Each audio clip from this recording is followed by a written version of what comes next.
Kala ko tapos ka na, Clarissa. Para may lakas pa tayo hanggang mamaya. Matutuwa ka ba niyan? Ang dami oh. Hello, hello! Good day mga sisi! At ano naman ang inyong sisi na hindi masyadong pretty? Kamusta kayo mga sis? How's your day? Monday again mga sisi. Lagay lang muna tayo ng lip balm para hindi dry yung lips natin mga sis. Bet nyo ba yung outfit natin for today? Simple lang siya, diba? Walang ka-arte-arte yan mga sis. Ganyan lang tayo papasok ngayong araw. At medyo pinipimples tayo mga sis. Ayan. Meron pa dito. Hindi ko alam bakit tayo pinipimples for today. Samahan nyo ako kung anong ganap natin ngayong araw mga sisi. Yung isang araw natin pahinga mga sis, parang kulang na kulang talaga, no? Fresh natin today. So, dapat Monday pa lang, start na tayo ng freshness, mga sisi. At ready na tayo. Samahan nyo ako for this whole day na naman sa ating kaartihan. Kakain muna ako mga sis. Ang init. Nagpatabi na din ako ng ulam para mamaya.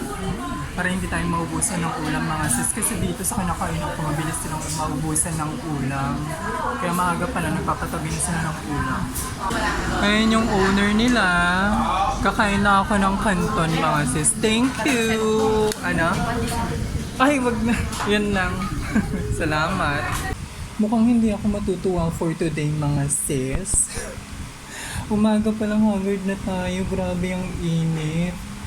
Naluloka ako. Hindi nakakatuwa ngayong araw na to Mukhang ang dami nating gagawin for today. Tanungin niyo ako kung bakit.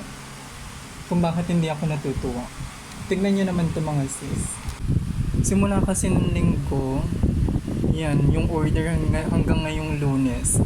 Niipon siya kasi nag-sale kami nung Sabado. Ang dami naming order ngayon. Tignan niyo naman dun ipapackage ko yan lahat for today. 121 orders yan mga sis. Isang account pa lang yan. Grabe, haggard na tayo agad. Umaga pa lang. Ang daming order. Nakakaloka.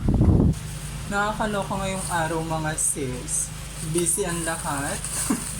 Mamaya kakamustahin natin sila mga sis. Ang dami nilang ginagawa ngayon. Ang daming order Na-stock nun Sabado. Tsaka Linggo. Wala akong konti ng ulam ko. Ulam ko today, adobo. Niyayaya ko na itong isa, ayaw pa kumain. Nagda-dashboard pa kasi siya. Hintayin lang natin siya, tapos kakain tayo. Kakain na muna kami mga sis, para may lakas pa tayo hanggang mamaya.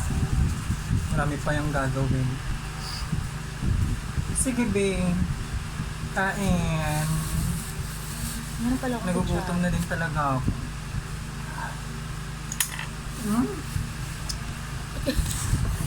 Ano ka? Ulam niya, lumpia. Nag-print na ako ng pending natin mga sis.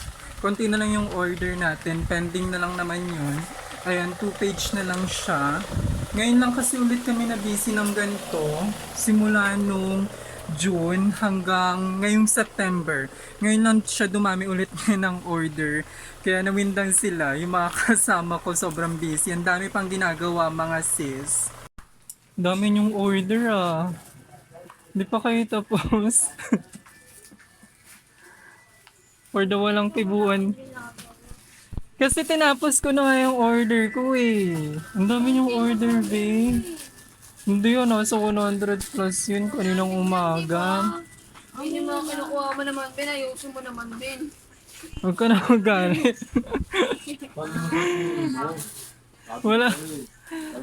For the business sila Kala ko tapos ka na, Clarissa. Ang dami